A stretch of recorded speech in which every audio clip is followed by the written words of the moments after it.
l'émission Parole de Femme. Nous continuons notre semaine sur le miraculeux. Hier, nous avons parlé de la guérison divine, de la guérison miraculeuse, que Dieu n'avait aucune limite. Même face à un diagnostic le plus terrible, Dieu n'a pas de limite pour guérir. Et aujourd'hui, nous allons parler de la protection divine, surtout en ces moments où on entend parler d'attentats, on entend parler de guerre, etc. On peut avoir cette espèce de peur qui vient en nous que peut-être le mal pourrait nous frapper, mais quand on voit la parole, il y a tellement de promesses qui nous disent que Dieu nous garde comme sa prunelle, nous garde, nous empêche de trébucher, et c'est vraiment des promesses à prendre, pas à prendre à la légère, mais à prendre à la lettre. Et concernant ces peurs-là, est-ce que c'est légitime que nous, en tant qu'enfants de Dieu, on puisse avoir peur? Ben non, c'est pas légitime. En tant qu'enfant de Dieu, on n'est pas supposé vivre dans la crainte, normalement. On devrait s'attendre à Dieu, s'accrocher à Dieu dans toutes ces promesses qu'il nous donne dans sa parole.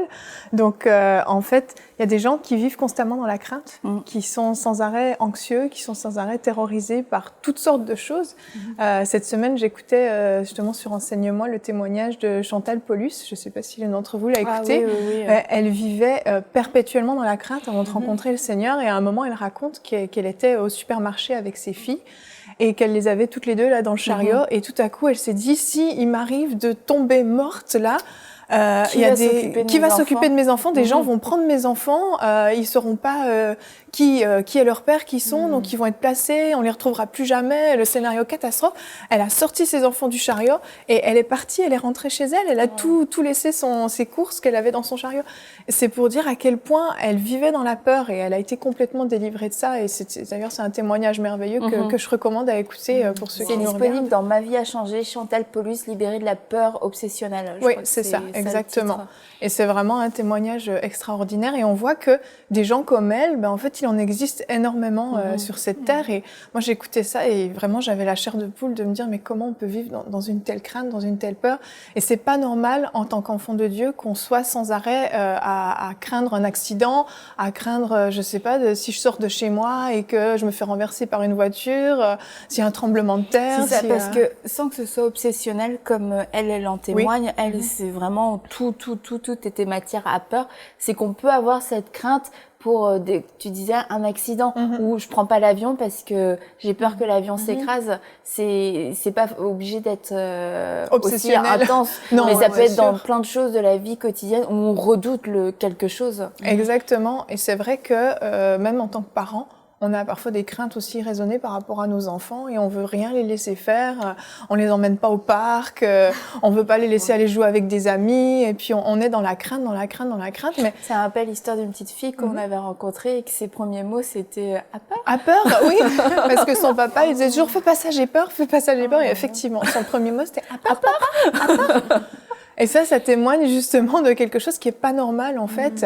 Et il faut être capable aussi de faire confiance à Dieu. Et moi, régulièrement, par rapport à mes enfants, je fais cette prière. Je dis, écoute Seigneur, là où moi je suis pas capable de les protéger, là où je peux pas veiller à tout, je peux pas les mettre dans une bulle et puis les protéger. Seigneur, toi tu les protèges, tu veilles sur eux. Et on peut voir dans le psaume 55, 23 qu'il est dit, remets ton sort à l'Éternel et il te soutiendra. Il ne te laissera jamais trébucher. Il ne laissera jamais trébucher le juste, pardon. Et ça, c'est vraiment une parole sur laquelle on peut s'appuyer. Dieu est fidèle et il dit qu'il ne nous laissera jamais trébucher. On ne tombera pas.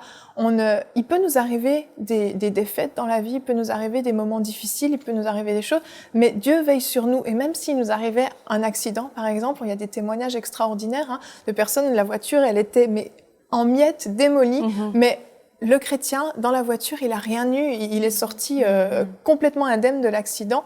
Et c'est pas normal de vivre dans la crainte. Dieu nous a fait des promesses merveilleuses, et il faut qu'en tant que chrétien, on s'approprie ces promesses de protection divine, et qu'on arrête de vivre dans la crainte, parce que c'est paralysant. On n'accomplit rien sinon. Et en plus, le danger, c'est qu'on peut même ouvrir des portes par notre peur. Job dit, ce que je crains, c'est ce qui m'arrive. Et on peut vraiment ouvrir des portes dans ce domaine-là. Absolument. Et c'est aussi de penser, comme tu dis, que ça peut nous arriver, et de méditer sur ça, parce que c'est des choses dites normales, des conséquences normales. Là, on prévoit une inondation, ma maison va être ravagée. On prévoit on a beaucoup parlé de la guérison et on en parle régulièrement dans cette émission et par rapport à la fois les symptômes de toute une épidémie qui arrive. Il y avait eu dernièrement Ebola.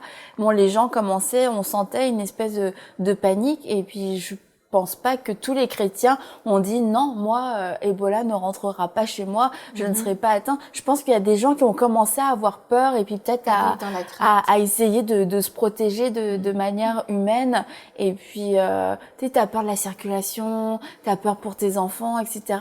Et on n'a pas conscience qu'il y a vraiment ces promesses dont Evelyne parle dans la parole, que ça concerne vraiment Dieu. Dieu est intéressé par notre protection, c'est pas un accessoire. Mais en fait, souvent, les chrétiens, les gens en général vont penser que les promesses qui sont tangibles pour notre vie quotidienne sont pas vraiment disponibles. On pense souvent que les psaumes, les proverbes, toutes les promesses ne sont que de la belle poésie. Mais le psaume ultime de protection, c'est le psaume 91. Ça dit qu'il va nous protéger de la main du chasseur, qu'il va protéger notre pied de la chute, il va pas permettre que notre pied heurte contre une pierre et bon. Toutes ces choses-là, si que 1000 tombent à ton côté, 10 000 à ta droite, tu ne seras pas atteint, eh bien, c'est pas simplement de la poésie. Quand il se passe des fléaux, quand il y a des... de nos jours, malheureusement, on voit beaucoup de tueries, de toutes sortes de choses. Eh bien, vraiment, c'est une promesse que le chrétien doit s'approprier et ça nous appartient. Et hier, on a parlé qu'on pouvait ne pas vivre sous nos privilèges en tant que enfants de Dieu pour la guérison. C'est la même chose pour la protection. Nous avons des bénéfices en Dieu, en Christ. On a des bénéfices vraiment formidables pour la protection et c'est valable pour nous quand on y croit et quand on les prend pour nous, quand on se les approprie. C'est une question de foi et comme on parlait, vraiment la peur, c'est une porte énorme pour laisser la place au diable d'agir dans notre vie. Et en fait, la peur, c'est totalement l'opposé de la foi. Donc, la peur, c'est la foi dans ce que le diable peut faire contre nous. Et la foi, dans le fond, c'est ce que Dieu, c'est croire ce que Dieu peut faire pour nous. Ce que Dieu peut faire pour nous, oui. Mais comme Dieu a une volonté, le diable a aussi une volonté contre nous. Et sa volonté, on le sait, c'est de nous détruire. Et comment il veut nous détruire, si ce n'est en nous mettant en danger, en nous tuant littéralement. Et je crois qu'il y a des jours, comme Dieu a dit que nous, on serait rassasiés de jours, mais le diable veut écourter notre vie. Et il y a des jours dans le calendrier de Satan où il avait prévu de nous tuer, il avait prévu de nous exterminer. Mais quand on se met à l'abri du Tout-Puissant, qu'on se cache sous son aile et qu'on marche dans cette protection divine, qu'on la croit, qu'on la déclare, on déjoue tous ces pièges-là. Et puis, moi, personnellement, on l'a déjà raconté, mais on était dans un camion avec Jérémy et d'un seul coup, il y avait un autre camion devant nous avec une remorque ouverte. Et là, il y a une chaise et une porte qui sont sorties de la remorque et qui se dirigeaient sur nous, sur le pare-brise. Mais c'était en un quart de seconde, une porte et une chaise qui sortent. Et c'est improbable quand même. Et là, en plus, c'était un camion, un gros pare-brise et tu vois la porte et la chaise arriver. On n'a même pas eu le temps de crier Jésus, rien du tout, mais on a vu la porte et la chaise et vraiment être déviée comme ça. Et c'est comme, tu vois ça se passer, t'as à peine le temps de réagir que t'allais peut-être mourir, mais que t'es pas mort. Et tu te dis, mais qu'est-ce qui s'est passé? Qu'est-ce qui s'est passé? Et moi, je suis sûre que c'est un ange ou des anges qui ont été envoyés de Dieu et qui ont pris la chaise et la table et c'était complètement surréel, mais je pourrais marcher après dans la peur, je veux plus conduire au cas où une table et une chaise, une porte volent d'un camion. Mais je me dis, non, même dans ces moments-là où Satan avait prévu de nous tuer sûrement ce jour-là, Dieu a envoyé ces gens d'une manière souveraine. Franchement, on n'a rien pu faire, un coup de volant à droite, à gauche, ça n'a rien fait du tout. C'était trop rapide. Oh, ouais. Et puis, toi aussi, Aurélie, tu me racontais qu'une fois, il y a eu un accident dans ta maison. Oui, en fait, sur ta maison plutôt. En fait, c'est une semi-remorque qui a dévalé sur notre maison. Et c'était vraiment fou ce qui m'est arrivé ce jour-là parce que il y avait notre maison, on va dire, il y a une pente et on est en bas sur la descente. On est sur la descente. Et là, j'ai entendu un grand bruit. C'était le matin, genre 7 heures du matin, à l'heure où les gens amènent leurs enfants à l'école et tout. Et là, il y a comme un bruit de masse vraiment très fort. Et moi, je sortais en courant pour aller voir ce qui se passait. Et au moment où je suis sortie de la maison, je courais parce que chez nous, il y a plusieurs portails, et je courais vers le portail qui était de mon côté gauche. Je courais au moment de monter les escaliers, il y a comme quelque chose qui m'a retournée. Mais j'ai commencé plutôt à courir vers l'autre côté pour aller vers l'autre portail. Tu t'es sentie retenue? Ouais, vraiment retourner pour courir dans l'autre sens. Et là, juste derrière moi, j'entends un tout grand bruit. En fait, la semi-remorque avait fini là, derrière moi, là où j'étais en train d'aller regarder. C'est là où tout a été détruit au niveau de la maison. Le camion était juste là derrière moi. J'avais eu à peine le temps de courir dans l'autre sens. Et juste là, dans mon dos, je voyais des débris. Notre maison, c'est du béton. Donc, ça avait vraiment ravagé toute cette partie là où j'allais regarder. Et là, j'ai su à coup sûr parce que c'était une fraction de seconde. Le temps où je cours pour monter l'escalier, aller vers ce portail et où je me retourne, ça a vraiment été une fraction de seconde. Et je sais même pas ce qui s'est passé parce que moi, je fonçais là et j'ai juste été comme retournée et je fonçais de l'autre côté. La protection surnaturelle. Mais ce que je trouve excellent dans les deux choses que vous racontez, c'est que justement, comme tu dis, on n'a même pas eu le temps de crier Jésus, on n'a pas eu le temps. C'est pas à ce moment-là, en fait, que c'est le moment de se protéger, d'utiliser la protection divine, de croire en la protection divine, parce que là, ça se passe tellement en peu de temps, on n'a même pas le temps. On voit que l'importance de croire en les promesses de Dieu tout au long de sa vie, en fait, de manière générale, on s'approprie ses promesses, on s'approprie sa parole, et on est dans cette paix, dans cette assurance, en fait, que rien ne peut nous arriver, que Dieu veille sur nous en tout temps, dans toutes circonstances, parce que on peut pas savoir à l'avance en se réveillant le matin, tiens, aujourd'hui, il y a un semi-remorque qui va venir exploser ma maison. Ah, ben, faudra peut-être que je prie avant. Non, mais c'est vrai, on peut pas comme savoir. le verset que tu as lu, remettons ça à l'Éternel, en croyant. Parce que remettons ça à l'Éternel aussi, ça peut être pris à double tranchant. C'est Seigneur, fais ce que tu veux de moi aujourd'hui. Si c'est mon dernier jour aujourd'hui, permets que je meure sans souffrance. Mais remettons ça à l'Éternel, c'est dans le sens où tu ne permets pas que je meure aujourd'hui, tu ne permets pas que mon pied trébuche. Tu vas envoyer une délivrance, tu vas envoyer une protection, tu vas faire quelque chose de souverain, de surnaturel, mais de souverain pour ma protection divine. Et je voulais aussi qu'on parle de Reinhard Bonnke. Tu as apporté son livre, le livre préféré d'Yveline. Oh oui. Grande lectrice, Yveline. Oh oui. Parce que dans ce livre-là, il raconte différents témoignages de protection surnaturelle vraiment miraculeuse. Ouais, parle-nous du livre, Yveline, parce que elle est complètement... J'aime beaucoup ce livre et je le recommande d'ailleurs. Non, vraiment, oui, il y a des centaines de témoignages absolument extraordinaires de guérison, de protection divine, de toutes sortes de choses. Donc c'est sûr, ce livre, il est hyper encourageant dans la foi parce que Reinhard Bonnke, c'est vraiment un homme qui a vécu des choses extraordinaires tout au long de son ministère. Et là, c'est une histoire parmi tant d'autres, mais c'était à la période où ils étaient au Nigeria, dans la ville de Kano, et en fait, c'est une ville musulmane. Et ils étaient, du fait qu'ils avaient prévu de faire une grande convention d'évangélisation là-bas, les musulmans de là-bas, le mollah de la mosquée, en fait, a ordonné à tous les musulmans de capturer Bonnke. En fait, c'était l'objectif. On capture Bonnke, il faut par tous les moyens empêcher Bonnke de tenir cette campagne. Et ils ont commencé à mettre la ville à feu et à sang pour le chercher. En fait, tous les chrétiens qui étaient trouvés étaient tués. Et je vais vous lire certains passages par rapport à ça, mais il y a un moment vraiment extraordinaire qui s'est passé. En fait, ils avaient déjà amené tout leur matériel sur le lieu de la campagne, mais ils ont dû fuir. À cause de ça, les autorités du pays leur ont dit « il faut que vous fuyiez, vous pouvez pas rester, la campagne n'aura pas lieu, c'est beaucoup trop risqué ». Mais le matériel était déjà sur place et il avait un de ses salariés qui s'appelle Winfried, avec sa femme qui, je tiens à le préciser, était enceinte de 9 mois à ce moment-là. Wow. Et ils avaient 2 enfants avec eux de 9 ans et 5 ans, je crois. Donc ils servaient tous ensemble dans ce ministère en famille. Et en fait, ces gens-là leur ont dit qu'ils allaient rester pour ramener le matériel en lieu sûr, en fait, alors qu'ils devaient tous évacuer. Et je vais vous lire un passage, en fait, où Winfried, donc le salarié, décide de rester. Il explique à Reinhard Bonnke. Donc, Reinhard poursuivit-il, Gabi et moi et les enfants, nous avons prié ensemble à ce sujet. Dieu nous a parlé et il nous a donné une paix parfaite. Regarde-nous, nous n'avons pas peur, nous sommes dans la paix. Et ça, je trouve ça absolument extraordinaire parce que quand Dieu te donne sa paix, c'est une paix parfaite. Ils vont rester avec leurs 2 enfants, plus le bébé à venir, dans une ville où on tue et on persécute tous les chrétiens.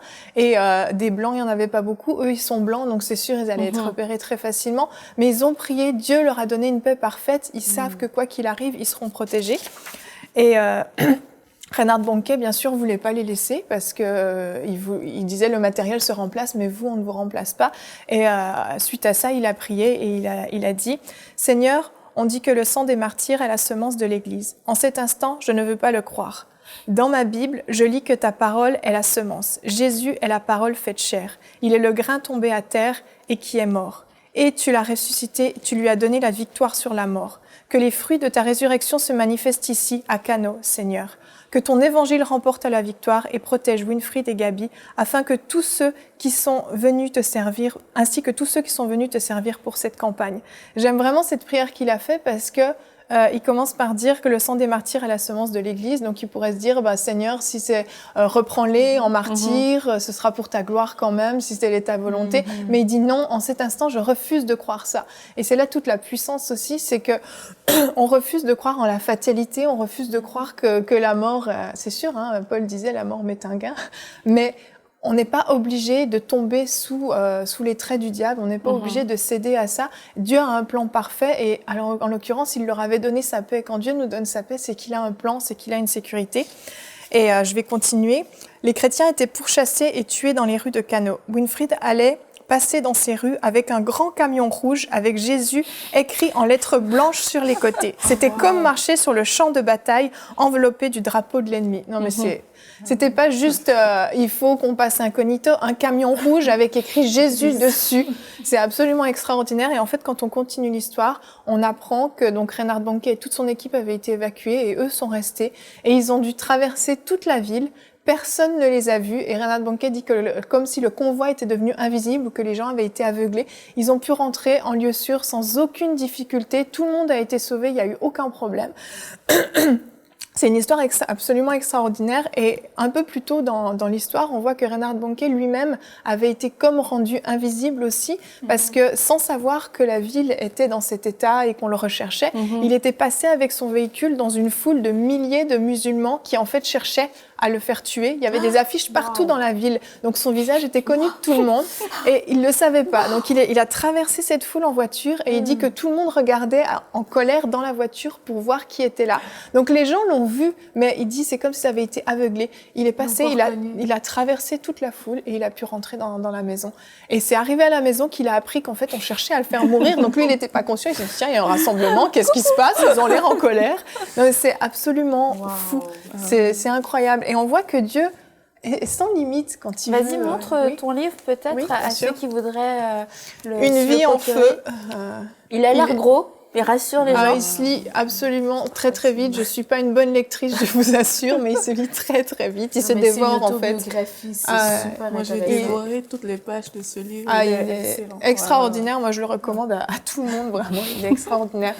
Et c'est vraiment un super témoignage.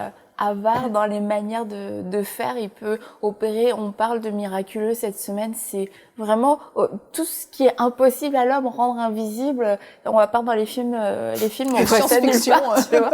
Mais là, un camion rouge, franchement, c'est impossible de passer inaperçu dans une ville en plus qui est en train de te rechercher. C'est naturellement impossible. Et la Bible nous dit à plusieurs reprises, c'est qu'il envoie un ange, qu'il va envoyer un ange pour ouvrir le chemin et de croire que, oui, même dans des situations comme ça, Dieu peut envoyer un ange, Dieu va ouvrir le chemin qui garde notre départ et notre arrivée, qu'on se contente pas juste d'arriver dans une ville, finalement, c'est la grosse persécution, on va mourir là.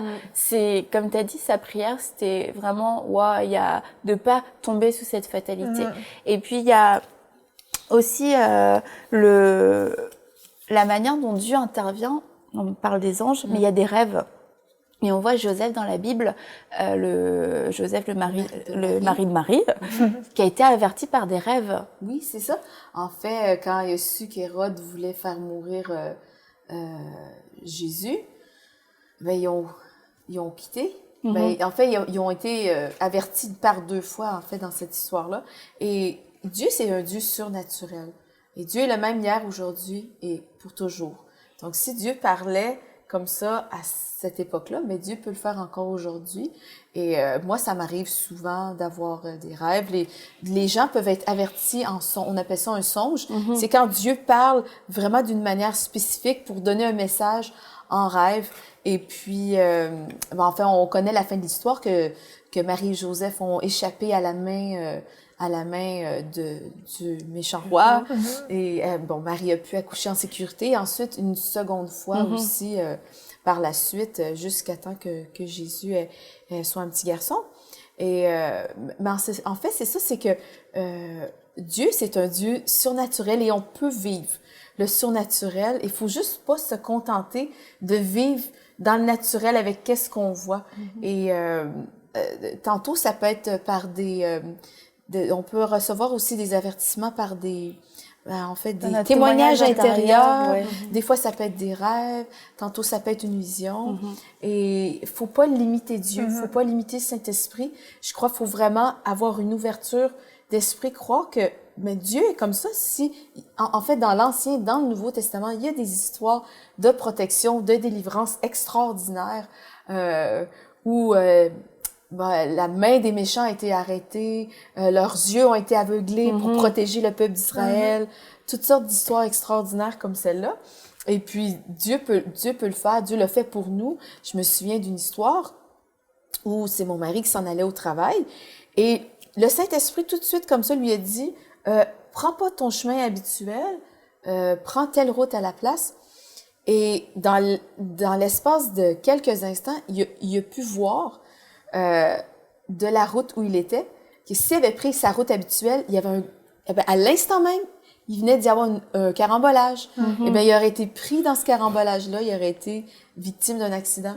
Et tout simplement parce que il a juste écouté la voix du Saint-Esprit à l'intérieur de lui. Mais d'où l'importance d'être attentif à ça, justement. C'est ça. Il aurait pu simplement se mettre à raisonner. Ben là, je passe toujours par là. Pourquoi je changerais de route aujourd'hui? Des fois, on s'arrête pas aussi parce que ça arrive souvent. C'est comme une pensée qui nous vient, une pensée qui nous vient, qui vient pas de nous, mais parmi tout un flot d'autres pensées. Et c'est parfois difficile de discerner. Vaut mieux des fois être trop prudent que pas assez. Exactement. Des fois, on pense que ça vient de nous. Ben c'était juste ma tête. Ben en fait.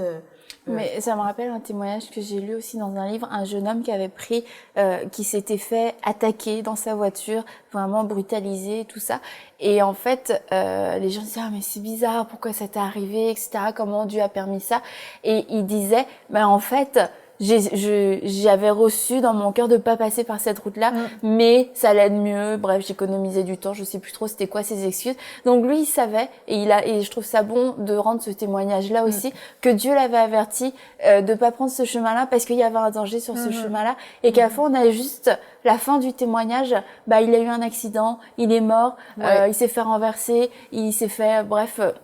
Un tas de choses, et puis quelquefois la foi de certains chrétiens est ébranlée à cause de ces témoignages. Comment Dieu a pu permettre ça? Comment Dieu a laissé faire ça? Mais en fait, Dieu n'a pas laissé faire ça. Dieu a averti, et quelquefois on sait juste pas les dessous de l'histoire, qu'il y a eu des rêves, qu'il y a eu des visions, il y a eu des paroles, il y a eu un témoignage intérieur, et juste que les personnes n'ont pas obéi. Et je trouve ça dommage parce que des gens même meurent et ça laisse une énorme confusion parmi les chrétiens. Pourquoi Dieu a laissé faire ça? Pourquoi Dieu a permis ça? Dieu avertit toujours ses enfants. Ça.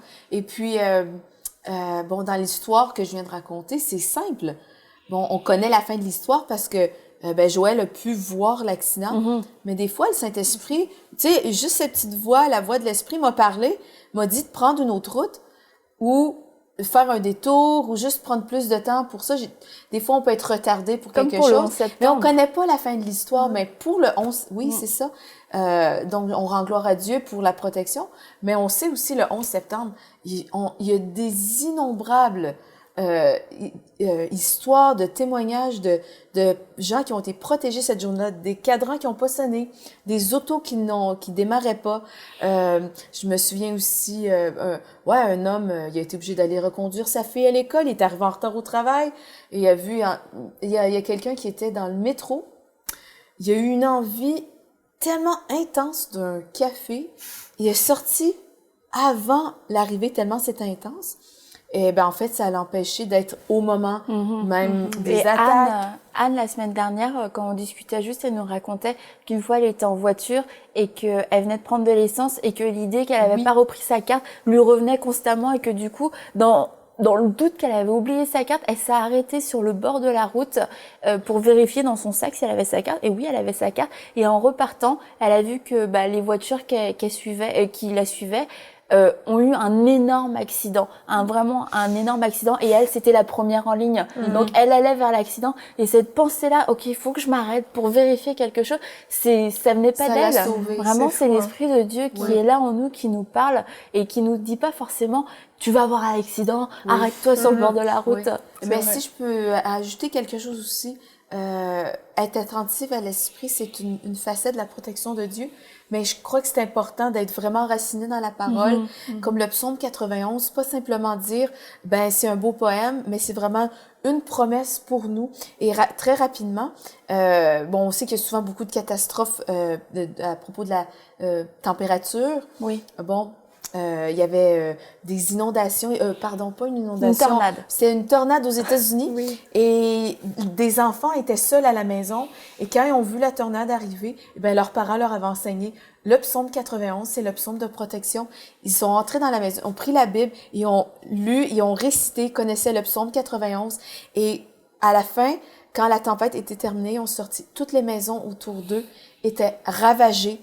Leur maison avait tenu debout, même les arbres étaient encore intacts. Wow. Donc, vraiment, c'est quelque chose de réel et la parole de Dieu est quelque chose qu'on doit avoir enraciné dans notre cœur. Comme ça, quand il y a quelque chose qui arrive, c'est dans notre cœur et ça va automatiquement être dans notre Et bouche. c'est pas orgueilleux de se dire, mais s'il y a une tornade qui arrive, une inondation, n'importe quoi, un tremblement de terre, je crois que je ne mourrai pas, je crois que je vais vivre, je crois que Dieu me protège, que ma maison sera protégée. Et puis c'est un témoignage pour les gens, parce que qui marchent dans la peur, leur dire, moi, ma maison va rester en bon état, venez chez moi et vous allez voir. Mais vraiment, parce que si on se laisse emporter par les craintes et tout ça, on va juste paniquer nous-mêmes. Et c'est important, je pense, de se rappeler de cette promesse de manière quotidienne et pas parce qu'on a peur, encore une fois, mais parce que c'est notre réalité et que s'il y a un danger, je crois que Dieu va m'avertir d'une manière ou d'une autre, que Dieu va me faire sortir de mon chemin habituel et que j'ai pas à me dire, mais est-ce que peut-être aujourd'hui la tempête va s'abattre sur moi, l'accident va s'abattre sur moi. C'est comme, Seigneur, je te fais confiance pour me protéger. Et on laisse Dieu souverain dans la manière de nous parler, en fait. C'est ça aussi, on n'a pas forcément tous des rêves ou des songes et puis on n'est pas tous forcément être prêt à faire quelque chose de différent dans aussi. dans la ville à feu et à sang non plus. Heureusement. Non, mais ça élève notre foi parce que tu te dis, si un camion rouge a pu passer au milieu d'une ville comme ça, c'est extraordinaire. Je peux passer au travers de cette journée. Donc nous croyons avec vous pour la protection divine, la protection surnaturelle de Dieu et on vous invite à méditer le psaume 91 de manière quotidienne. Envoyez-nous votre témoignage à paroledefemme@enseigne-moi.com.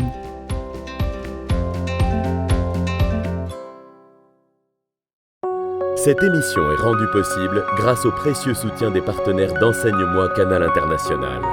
Retrouvez tous nos programmes sur emcitv.com.